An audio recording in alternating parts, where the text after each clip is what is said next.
Hello folks, and welcome back to another episode of Nautical Tales, the show where I showcase some of your best World of Warships moments. Now, I haven't made one of these for a while, so I am going to be doing a little bit of catch-up. First up, it's Yakumo-san in an Izumo, and Yakumo-san has run into some pretty awesome matchmaking. Yep, it's a one-on-one between Yakumo's Izumo against a Yamato, and if you read the chat, this battle in Yakumo-san's mind is already over. Yamato, what's the chances of winning, right? And the Yamato is pretty confident. Come on, it's against an Izumo. What difficulty is there? Well, RNGesus always wants a word here. So, Yamato, show the broadside, and take a look at that. 58,000 damage, all 4 citadels and 3 target hits. And the Yamato goes from, yeah, I got this, to holy Jesus, what just happened? Retreat, retreat. And eventually Yakumo-san, of course, does manage to finish off that Yamato with another few citadels. But, of course, that was the big hit, and that changed the battle completely. RNGesus, folks, remember, pray to it when you need help.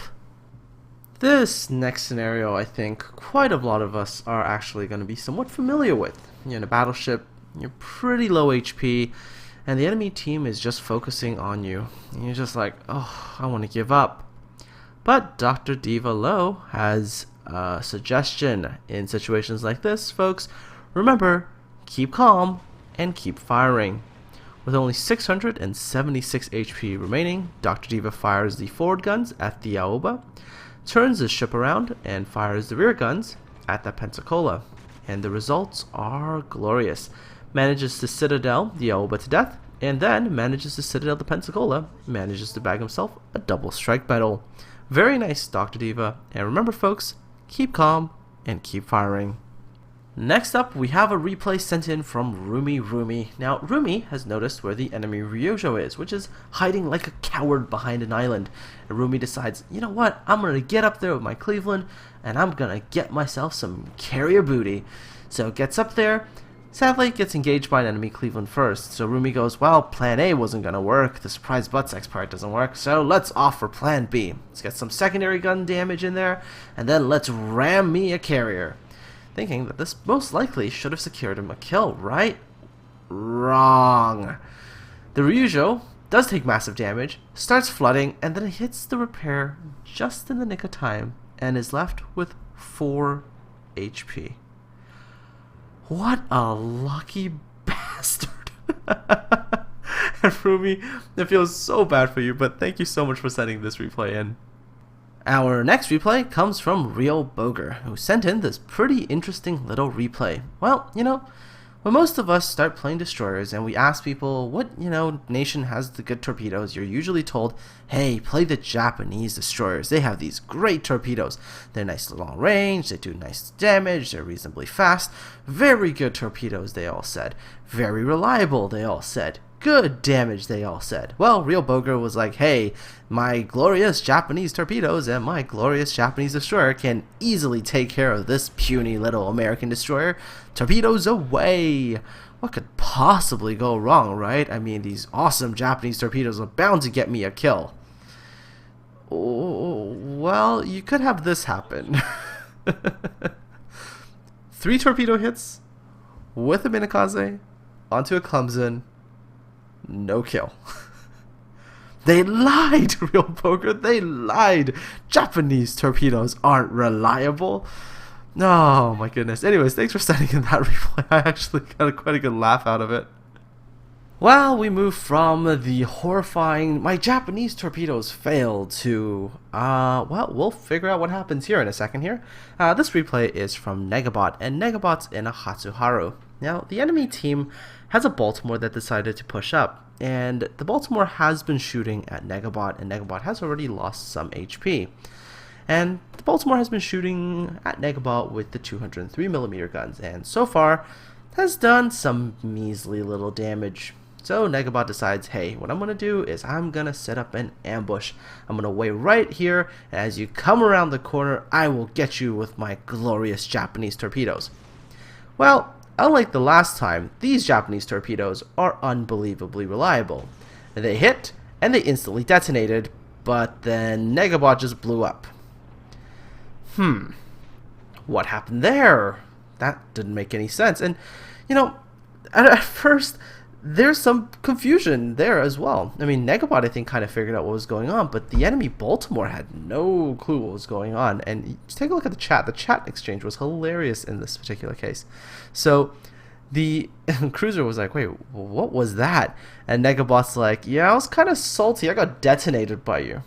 Yeah, as you probably guessed, the Baltimore managed to get a detonation with the secondary armament. Oh, those drunk secondary gunners, they finally managed to hit something. And not only did they hit something, they hit the one important part of your ship that just caused your ship to blow up. I mean, heck, the Baltimore still has no clue what's going on. He actually thought that he'd actually managed to ram the destroyer. The Montana. The US battleship that is supposed to be awesome, that a lot of the top tier battleship players aren't really fond of when compared to the Yamato, because the Yamato is, well, in all intents and purposes, the superior tier 10 battleship. But still, YuudachiPoiPoi here wants to remind people that the Montana is not to be taken lightly. Remember, it still has that massive broadside of 12 16-inch guns, and it is more than capable of dishing out damage, as this Iowa is about to find out. Remember folks, never show your broadside to anything. So, YuudachiPoiPoi lines up a shot. 12 16-inch shells go flying through the air towards this Iowa. This Iowa cannot do anything about it, and 5 citadels, 60,000 damage, and the Iowa is going to Davy Jones's locker. YuudachiPoiPoi, thank you so much for sending in that replay, and congratulations on that glorious shot. What can you do in 70 seconds? Well, I've been thinking about that ever since Murkova 1983 sent me this replay, because, you know, Murkova does amazing in 70 seconds when engaging ships. And I started thinking, geez, 70 seconds is really not a lot of time, and in most cases when I'm playing World of Warships, I just feel like 70 seconds passes in pretty much a flash. Well, Murkova is gonna be able to show us what a ship like the Omaha is capable of in a very short period of time. Oh yes, enemy Omaha. Engaging Murkova's Omaha had a perfectly good chance of just using his guns, right? Nope, decides to go for torpedoes and reveals that massive broadside, to which Murkova says, all your citadels are belong to us.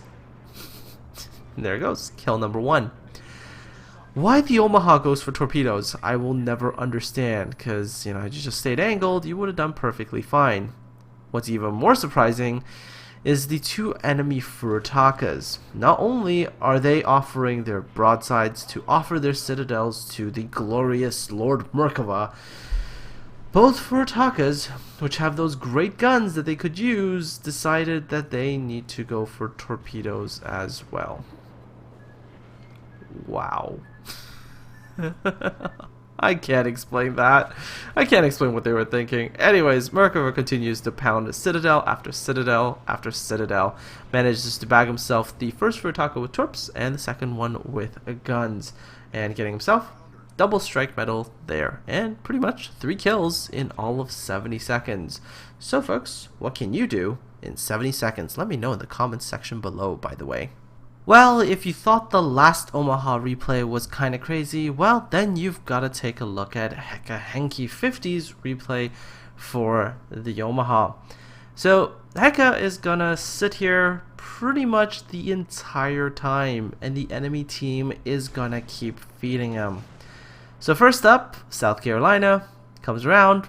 Heka is like, okay, I will just target you, send some torpedoes your way. And of course, this is what happens at the lower tiers. People don't really dodge. This South Carolina pretty much just sails in a straight line and, well, 3 torpedo hits and dead. Heka's like, great, I got 1 kill. Maybe I should move out. Nope. All you gotta do is stay right there, Heka. Just stay right in this area and you're perfectly fine, because enemy Chester is like, hey, look, the battleship just blew up. I wonder what's around this corner. Let's go investigate, because maybe we will know what just killed this thing that's bigger and tougher than I am. Well, you kind of figured out what's going to happen there, because the minute the Chester sails within, oh yes, kill number 2, devastating strike number 2. So at this particular time, you know, if you're in a battleship and you're looking at the last 2 ships that blew up, you'd probably be like, yeah, I should probably stay away from this island, right? Wrong. Yep, that's right. There's another South Carolina, and oh yes, the tunnel vision is so real. Sailing in a perfectly glorious straight line, and Heka is gonna be like, thank you very much. Here is devastating strike number 3 in a row. You figure that after killing 3 ships in the same area, everybody else would get smart. Maybe go around, maybe go somewhere else, maybe, oh, I don't know, just come around from 2 different sections and focus them down. But yeah, no, the enemy team doesn't really have this much coordination. It is the low tier, so I do forgive them. But there's kill number 4, this time finally with guns, not having to use his torpedoes. Oh, please don't tell me that's gonna happen again. Come on, South Carolina. No, you just watched 4 ships die in pretty much the same area. I mean, their carcasses are littered on the mini-map. You can see them all in gray. Maybe it's not such a bright idea to come into this area again? Really? Come on. Can't do this to yourself. Heka is gonna be like, yeah, I don't even actually have to go anywhere. He doesn't even have to go anywhere at all. Just stays in the same spot pretty much, using Omaha torpedoes. Omaha confirmed OP, by the way. South Carolina has taken a little bit of damage. Luckily, the South Carolina does turn, so it does manage to get away from the first torpedo salvo. However, the Omaha does have a second one, so Heke is going to be like, alright, let me get one more torpedo hit. And of course, at the low tiers, just firing HE into the superstructure can do massive amounts of damage. And of course, with a fire, there is kill number 5. And Heka Henki is like, yep, this is going to iChase. And you're right, this has made it onto this episode of Nautical Tales. So thank you for sending in that replay. And I just couldn't believe that that was the team you were up against. Why can't I have teams like that on the enemy side? Typically, those are the teams that I get to be the ones on my team. So then we move from the low tiers to the high tiers, and this is Fog Destroyer Cassin in an Atago. And oh look, that looks like a pretty nice enemy task force heading down this area. Fog Destroyer Cassin launches a beautiful spread of torpedoes from this Atago, which by the way is amazingly pretty to look at. And oh look, there's an enemy Atago. And Cassin decides initially to, well, go for guns and hopefully get some damage on this Atago. Except those torpedoes that the Atago launches are going to do quite good work. Once it gets over there, Cassin is gonna bag himself. First, the enemy Atago is gonna cripple the Warspite. So this 4-on-1 is about to turn into a beautiful battle. There's kill number 2. There's a double strike medal. Fantastic. Cassin turns around, has HE, still has HE loaded, hasn't even swapped over to AP, mind you, for anti-cruiser. Decides it's probably a smarter decision just to fire the HE salvo that's already been loaded, and manages to hit 10 shells. Does 8,000 plus damage and kill number 3. Well, New Mexico, how brave do you feel now? All your teammates are already dead.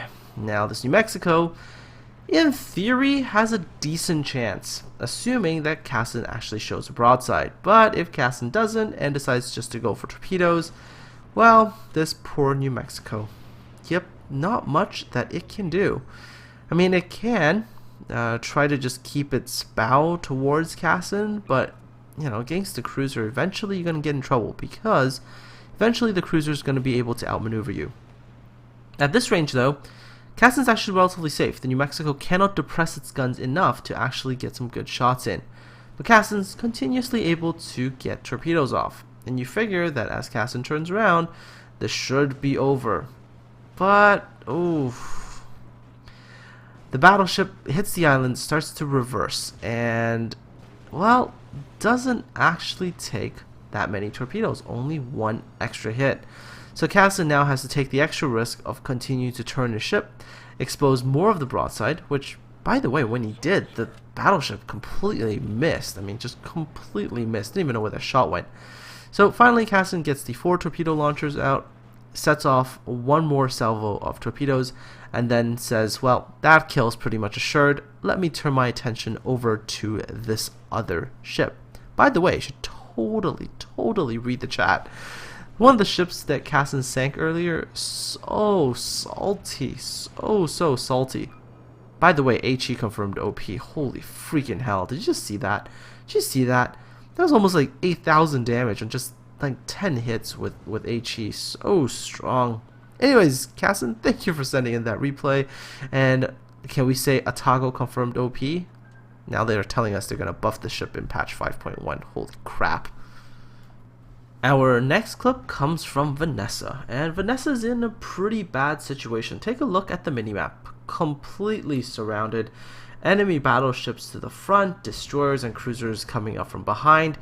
This is not looking good. And remember, destroyers are supposed to be the hunters of battleships, and battleships, when you see destroyers, you're supposed to be afraid of them and their torpedoes. And I think Vanessa initially, well, decided to run. Try to go south, try to fight the ships that is actually possible to fight against in a battleship, which is namely other battleships, especially when they happen to be lower tier battleships. So, having already setted out one of the New Yorks, Vanessa continues to focus her attention on that particular side, fires off another salvo, and is pretty much gonna take care of that New York.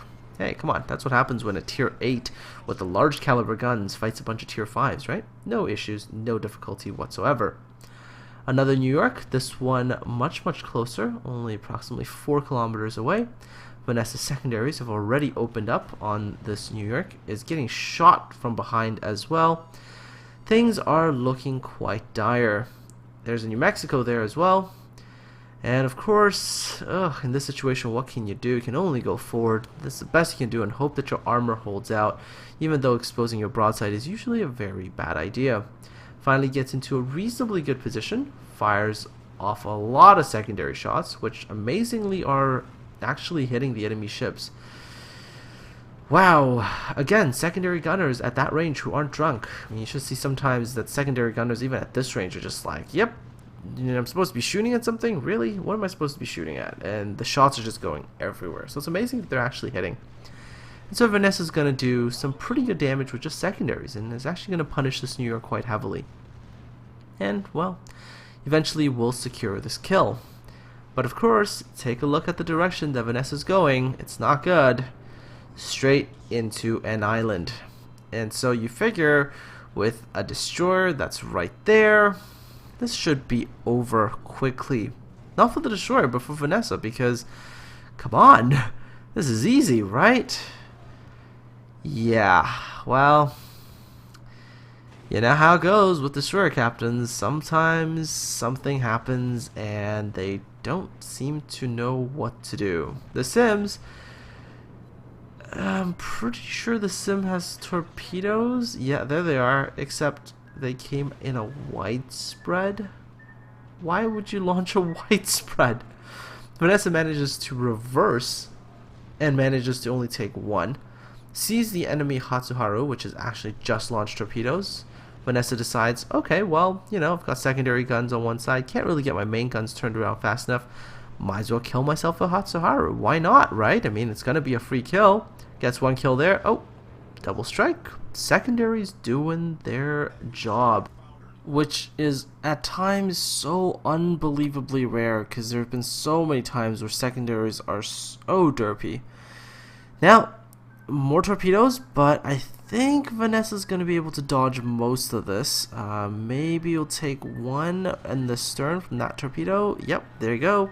Manages to fix the flooding, but back on the island once more. So come on, there's the Sims. This shouldn't be that hard. Just, I mean, you're in one of the fastest destroyers in the game. you're going up against a pretty stationary battleship. I don't think it's that difficult to close the range and use torpedoes. But in this particular battle, apparently both Sims captains are, well, just really derpy. The Sims decided that, hey, you know what, I'm going to fire my torpedoes at long range, and then I'm going to opt to use my guns. And once again, decided to go with wide torpedoes, and Vanessa manages to bag kill number 5, and 3 of those 5 kills, destroyers. And we're told that destroyers are supposed to kill battleships. Highly suspect, I say. And our final clip of the day comes from Moff Starfox, and Moff is in a Taiho. And so far in this battle, which has gone on for almost 11 minutes, Moff has only managed 1 bomb hit. Hasn't actually managed any torpedo hits at all. And part of that reason might be because Moff is using the auto drop. And I mean, this Yamato pretty much not gonna be taking Moff all too seriously. I mean, if you were in a big strong Yamato, why would you worry about a carrier that's just auto dropping? I mean, heck, you would at most take like 1 torpedo, right? So why worry? And pretty much everything holds to be true. See, only 1 torpedo out of 4 hit. So this Yamato is feeling pretty confident, thinking, oh, what a scrub CV captain, auto dropping. I don't even have to worry about this. I mean, I'm in a big strong Yamato, and what possible damage can these torpedoes do to me? Well, that. Yes, Moff Starfox's 1 torpedo that did hit managed to detonate the magazine of that Yamato. That Yamato must have been so salty, having been killed by a noob auto dropper. And that's all, folks, for this Nautical Tales episode. Hope you enjoyed these moments with me today. And of course, if you have your own awesome moments and you want to send them to me, instructions on how to enable replays and also how to send them to me are in the video description below. If you want to see more of these videos, don't forget to like and sub. Aside from all that, I bid you all a great day, and I'll see you all on the high seas.